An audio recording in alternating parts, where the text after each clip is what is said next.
तो देखिए, दिल्ली एनसीआर में मौसम का जो मिजाज है वो बदला हुआ नजर आ रहा है। सुबह से झमाझम बारिश हो रही है और बड़ी खबर ये है कि बारिश से कई जगहों पर जल भराव हुआ है। लोगों को परेशानियों का सामना करना पड़ रहा है। दिल्ली के कई इलाके ऐसे हैं जो कि जलमग्न हो गए हैं। नोएडा, गुरुग्राम में भी झमाझम बारिश हो रही है। तो देर रात से लगातार बारिश का सितम जारी है।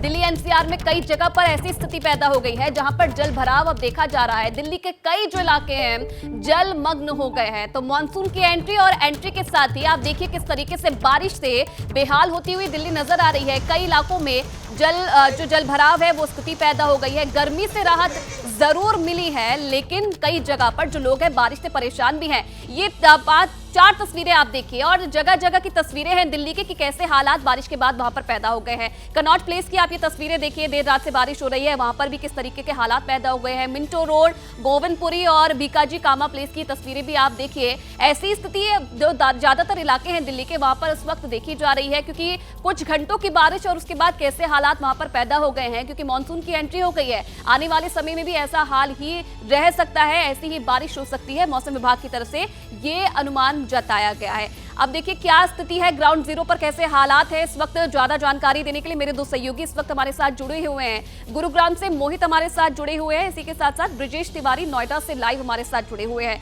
सबसे पहले मोहित, आपका रुख करना चाहूंगी। लगातार बारिश हो रही है, कई इलाकों के हालात हमने देखे, जलमग्न होते हुए कई इलाके नजर आ रहे हैं। गुरुग्राम से कैसी तस्वीरें सामने आ रही है, क्या हालात है वहां पर? बिल्कुल बताना चाहूंगा, अगर गुरुग्राम की बात करें तो गुरुग्राम के अंदर सबसे जो बड़ा जो औद्योगिक क्षेत्र है वो गुरुग्राम का नरसिंहपुर इलाका है। और आज की अगर हम बात करें तो नरसिंहपुर इलाके के अंदर आज फिर एक बार जलभराव हुआ है।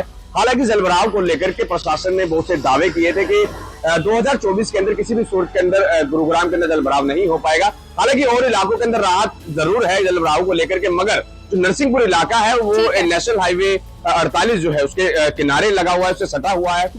जी, ठीक है मोहित। तो मौसम विभाग की तरफ से भी यही चेतावनी दी गई है कि सतर्क रहने की जरूरत है, क्योंकि और बारिश बढ़ सकती है। ब्रिजेश भी हमारे साथ नोएडा से जुड़े हुए हैं। ब्रिजेश, नोएडा के कई इलाके देखे हमने सुबह से ही, जहां पर चंद घंटों की बारिश के बाद ही इलाके जलमग्न हो गए हैं। आप कहां पर मौजूद है, नोएडा के कौन से इलाके में, और वहां पर कैसी तस्वीरें हैं?